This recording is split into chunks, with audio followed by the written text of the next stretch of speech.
આપણે junk food ને જાકાર ઈ બાબતે આપણે શીખવાનું છે. જંક ફૂડ એટલે શું તમને ખબર છે?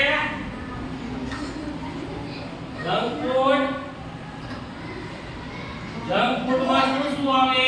અહીંયા ચિત્રમાં જોઈ શકો છો કે જંક ફૂડ એટલે pizza, burger, cheese, frenchy fries, cold drink, panipuri, dabeli, vadapav આવું ખાવ છો તમે? ખાવ છો? આ બધું ધીમું ઝેર છે, મીઠું ઝેર છે. કેવું? મીઠું ઝેર. તમે જો અત્યારે ખાશો તો 40 વર્ષ પછી ઊભા થઈ શકશો નહીં. તમને કેવા રોગ થશે? ડાયાબિટીસ, હૃદય રોગ, બ્લડ પ્રેશર, પાચન તંત્રની સમસ્યાઓ આવા રોગ થશે. એટલે તમારે અત્યારથી આવા જંક ફૂડ ખાવા જોઈએ નહીં. જો આ જંક ફૂડ તમે અત્યારે ખાશો તો 40 વર્ષ પછી તમે ડોહા બની જાઓ, તમારી જેમ નાડા બની જાઓ. બની જાઓ ને? પછી 5 જણા ઊભા કરે તો ઊભા થઈ શકશો નહીં. એટલે આ જંક ફૂડ જોઈ લેજો. આ ચિત્રમાં જંક ફૂડ જોયા? જંક ફૂડ ની આજે આનો જાકારો આપણે આપવાનો છે. તો સૌપ્રથમ જંક ફૂડ થી તમને ક્યાં ક્યાં રોગ થાય એની હું તમને ચર્ચા કરું. આ જંક ફૂડ છે ઈ તમે ધીમે ધીમે ખાશો તો તમને કાઈ નહીં થાય, પરંતુ જ્યારે તમે 40 વર્ષના થશો ત્યારે તમે હૃદય રોગ, ડાયાબિટીસ, બ્લડ પ્રેશર, પાચન તંત્ર એટલે તમારા શરીરનું પાચન સારું થશે નહીં એવા રોગ થશે. આપ જોઈ શકો છો કે આમાં મીઠું, સોડિયમ અને ખાંડ વધારે હોય. એનાથી તમારું શરીરનું પાચન થઈ શકે નહીં અને તમને પોષક તત્વો પૂરા મળે નહીં. એટલે તમારે આ અનહેલ્ધી ફૂડનો આજે ત્યાગ કરવો પડશે. હવે બીજું તો તમને ક્યાં પોષક તત્વો, ક્યાં આપણે ફૂડ ખાવા જોઈએ કે શરીર માટે ફાયદાકારક છે? અહીંયા જુઓ, દૂધ, પછી ક્યાં છે લીલા શાકભાજી, લીલા ફળ, અનાજ, કઠોળ જેવા પોષક તત્વો આપણે ખાવા જોઈએ. જેમાં આપણને સૌથી વધારે વિટામિન, મિનરલ્સ આવા મળી રહે એવા પોષક તત્વો જો તમે અત્યારથી ખાશો તો તમને 18 વર્ષે પોલીસમાં જવું હોય, આર્મીમાં જવું હોય, તો તમારે દોડ માટે હોય, શારીરિક કસરત હોય, એ બધું તમે દોડશો તો થાકશો નહીં. અત્યારે તમે આ નિશાળથી ઓલી નિશાળે જાઓ ત્યાં તમે હાંફતા મળો. આ જંક ફૂડનું પરિણામ છે.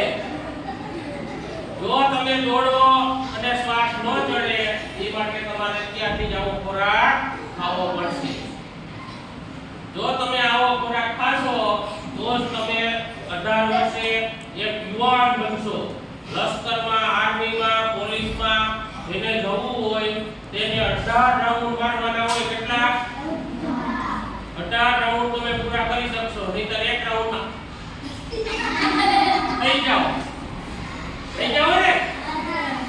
એમ થઈ જાઓ. નહીંતર જુઓ, અને તમારે 100 વર્ષ જીવવું હોય તો અત્યારથી જ આ ખોરાક ચાલુ કરી દેજો.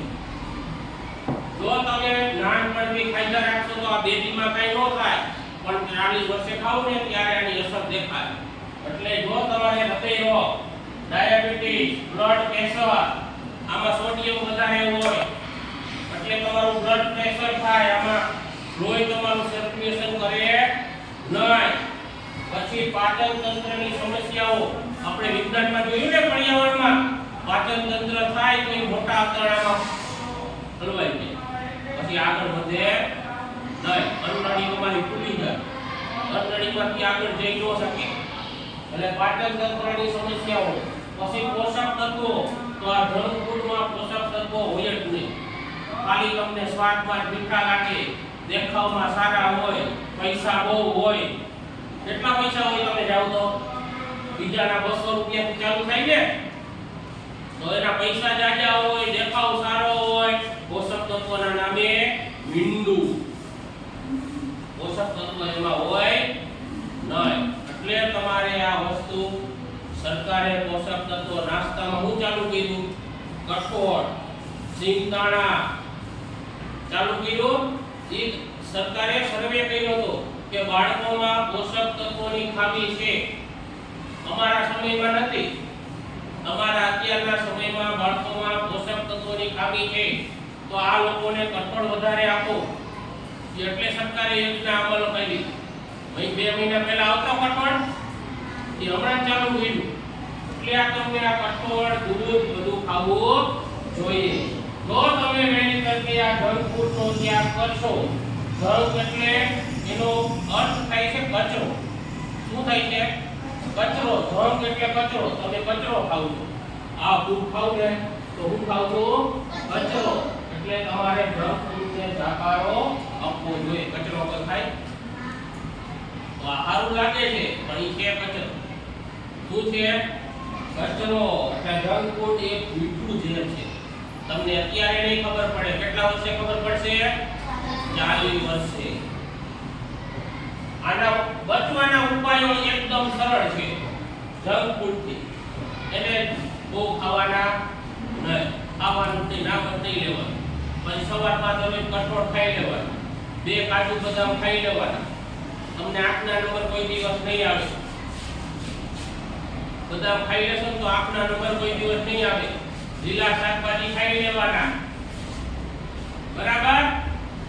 એટલે આવી વસ્તુ તમે ખાતા રહેશો તો તમે જંક ફૂડથી બચી શકશો, નહીંતર બચી શકશો નહીં. યાદ રાખજો. ચાલો હું તમારે બોલવાનું જંક ફૂડ કે હેલ્ધી ફૂડ. હું નામ બોલું ને તમારે બોલવાનું.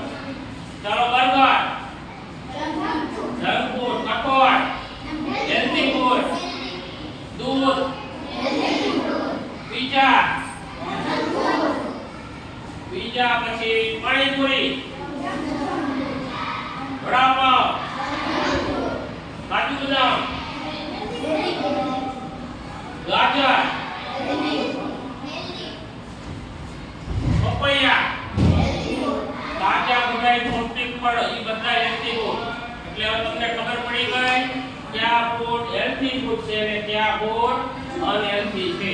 તો આજથી જ ખાવાનું બંધ. કયા ફૂડ ખાવાનું બંધ?